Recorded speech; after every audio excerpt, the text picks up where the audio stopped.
El Dodge Viper es un coche muy americano y al mismo tiempo muy diferente a los demás coches Made in USA. Tras el vídeo que hice titulado ¿Por qué los coches americanos son tan malos?, muchos me dijisteis que era evidente que no me gustaban los coches yankees. Pues a lo mejor no todos, pero este desde luego sí. Y por cierto, no lleva motor de camión, más bien motor de Lamborghini.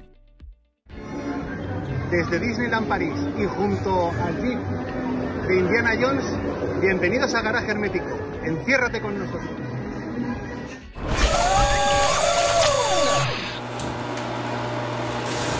¡Qué mala es la ignorancia! ¿Cuántas veces he leído y escuchado que el Dodge Viper lleva motor de camión? Bueno, es que es cierto que en esa época los camiones y las camionetas de Dodge y de Chrysler, muchas tenían motor V10. Y este coche ya sabéis que en vez de motor V8 lleva un motor V10. Por eso yo creo que esta es el arranque del por qué muchos aficionados, periodistas, más bien diría pseudo periodistas, pues han cometido este error. Pues no llevaba motor de camión ni mucho menos. Es más, os diría que tiene más que ver el motor que llevaba con Lamborghini que con los motores de camión. Siempre os digo que las historias nos gusta comenzarlas por el principio, pero esta vez no. Esta vez el tema de motor, la verdad es que pues es como una espinita que tengo clavada, así que vamos a empezar por hablar del corazón de este Dodge Viper, el fabuloso motor V10. Con motor de camión. Bueno, ¿y en qué quedamos? Ahora te lo cuento. Lo que es cierto es que en los primeros prototipos sí que se emplearon motores de camión, pero hay que hacer una salvedad que ya la he hecho al comenzar. Es que los americanos llaman trucks a los camiones de verdad y también a lo que aquí llamamos pick-up o camionetas. Y de ahí viene la confusión, porque utilizaba un motor de una truck. De hecho, estos prototipos equiparon el motor que llevaban las Dodge Ram 3500, que era un V10, de 8 litros, pero solo entre comillas, 310 caballos. Yo creo que esta circunstancia es la que ha apoyado la idea de que el Dodge Viper llevaba motor de camión. Hay que recordar un dato muy relevante, y es que en estos momentos, pues Lamborghini era propiedad del grupo Chrysler. Entonces los ingenieros de Chrysler, de Dodge, que son los mismos, pues hablaron con la gente de Lamborghini y otro prototipo ya más en serio, que era el VM01, este ya tenía hasta el número de serie y todo, pues montaron un motor V8, que era el tipo 360, procedentes de Lamborghini, pero les parecía a los americanos poco potente. Y así nace el segundo prototipo, el VM02. Este prototipo ya llevaba por fin el motor V10. Lo que sucede es que colaboraron los ingenieros americanos con los ingenieros italianos de Lamborghini porque los italianos estaban mucho más acostumbrados a trabajar en bloques de aluminio. Y este motor tan grande, que era un motor de 8 litros y 10 cilindros, pues se intentaba que fuera ligero. Bueno, era ligero, a pesar de eso, pues pesaba 300 kilos, porque os recuerdo, era un V10 de 8 litros que daba 405 caballos, eso sí, a solo 4.600 revoluciones. Bueno, la aceleración era espectacular, de 0 a 100 en 4,6 segundos. Así que ya tenemos el motor, el corazón del coche. Pero, ¿cómo nace este aparato? Pues gracias a un señor suizo. Bob Lutz. ¿Estás loco? El señor Lutz nace en 1962 en Suiza, aunque tiene doble nacionalidad, era suizo y norteamericano. Es un ejecutivo que fue muy valorado y es que además es de los pocos ejecutivos norteamericanos que trabajaron para las tres grandes, porque este señor trabajó para Ford, para General Motors y para Chrysler. A mí me cae bien y me parece un tío que era un visionario, porque recuerdo que leí una entrevista suya de 2008 en un medio americano donde dijo una cosa que se me ha quedado grabada, que dijo, el coche eléctrico es inevitable, pero me gustó porque no lo dijo como expresando que habría que llegar al coche eléctrico, sino como un mal, ¿no? Es inevitable, como un mal que llega y que es inevitable. Bueno, ahí lo dejo. Pero este señor era enamorado, como todo buen aficionado a los coches, le encantaban los deportivos y especialmente los Shelby Cobra. Esto no está en el guión, pero mi madre diría en este caso, Dios los cría y ellos se juntan. ¿Por qué digo esto? Porque el señor Lutz, cuando era presidente del grupo Chrysler, se juntó con otro tío también muy imaginativo, Don Gale, y bueno, pues ambos eran amantes de los clásicos americanos, y en concreto, como os he dicho, de Shelby Cobra. Era 1988, y Bob Lutz le dijo, oye, ¿por qué no hacemos un deportivo moderno, pero inspirado en los Cobra? Bueno, pues solo un año después, o sea que corrieron y se dieron prisa, en el Salón de Detroit de 1989 se presentaba un prototipo de este Dodge Viper. Bonitos, pero me acabo de enterar una cosa, que alguno de vosotros no está suscrito todavía al canal, pero es muy fácil y gratis. Tienes aquí una campanita que si la das, ¿qué pasa? Que cuando lancemos un nuevo vídeo te va a llegar una notificación y así no te pierdes ninguno, porque te recuerdo que lanzamos vídeos 3 a la semana, martes, jueves y viernes. Y si eres miembro, que sale solo 0,99 €, además otro más, los miércoles en semanas alternas. ¿A qué esperas? ¡Qué éxito! Aun a riesgo de que Rodrigo y algunos de vosotros me llaméis viejo, me encanta decir aquello de yo estuve allí, pero es que estuve allí, estuve cuando se presentó.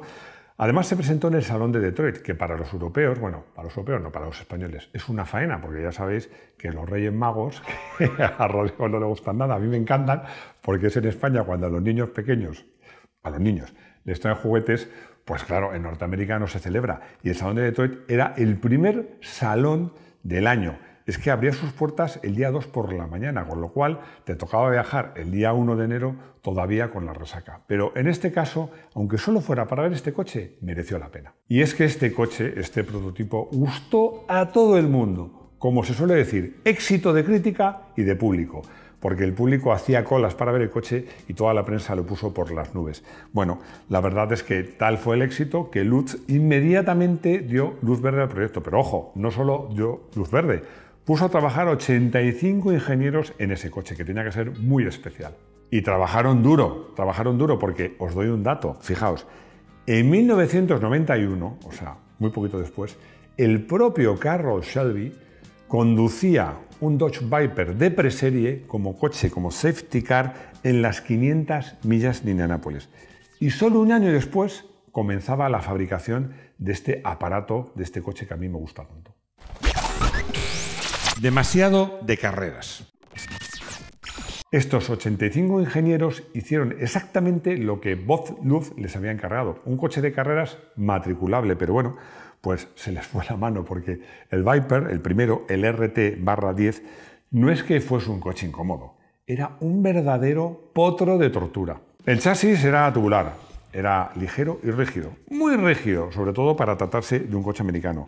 Las suspensiones, el diseño, la geometría era muy bueno, pero eran duras como piedras, entre otras cosas porque la distancia al suelo era mínima y si no ponía suspensiones duras, pues tocaba en el suelo.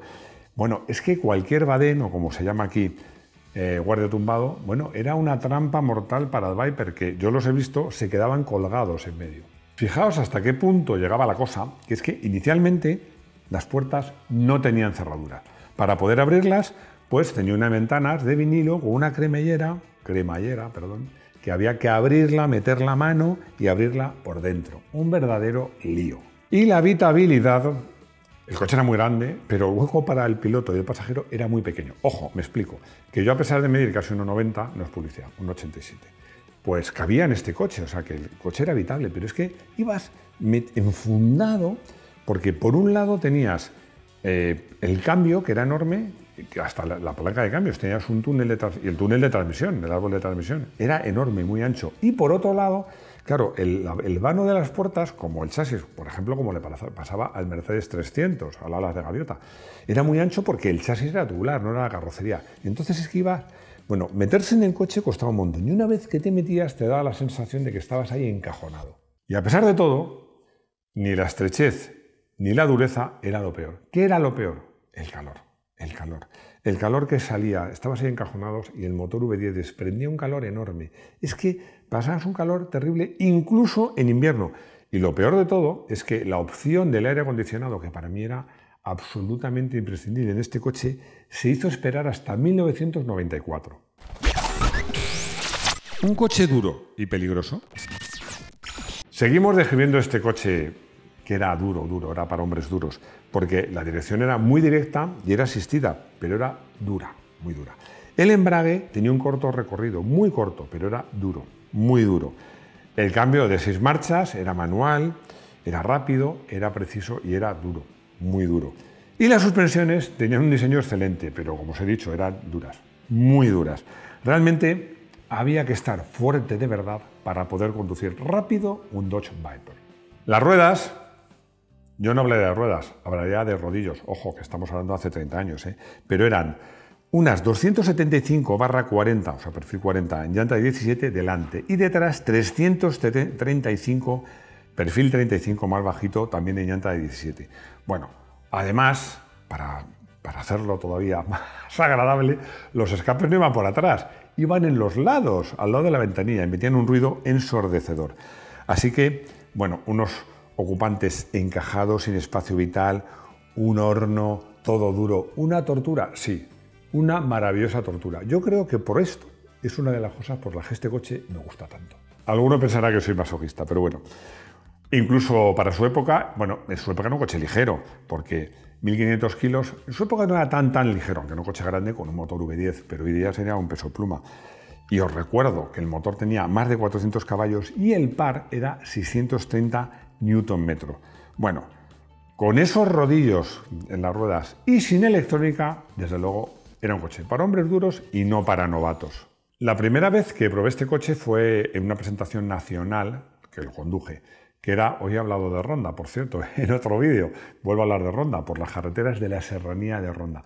Bueno, yo ese día, confieso que volví a confiar en la habilidad de mis compañeros periodistas de motor. Os cuento por qué.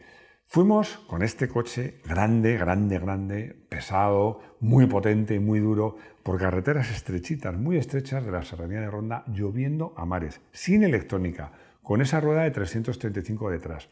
Yo cuando salí pensé, había como 10 coches, 20 periodistas que se iban alternando. Yo dije, ¿seguro que no llegan los 10 enteros? Bueno, pues llegaron los 10 enteros. Así que, por lo menos en esa época, el nivel de conducción de los periodistas de motor no era nada malo. Este primer Viper apareció en 1992 y en 1995 apareció la segunda versión, que era mucho más refinado. Pues eso, mucho más refinado. Sobre todo la versión coupé, que se llamaba GTS y que además tenía una especie de burbujas en el techo pensadas para cuando el coche fuera a correr que cupiera el casco. Bueno, y además potenciada, por si a algunos 400 caballos les parecía poco, potenciada a 450 caballos. Según la marca, el GTS era otro coche completamente distinto, puede ser. Según ellos, el 90% de las piezas eran diferentes. Bueno, a mí me parece un poquito exagerado, pero lo que sí es cierto es que era un coche, como digo, mucho más refinado.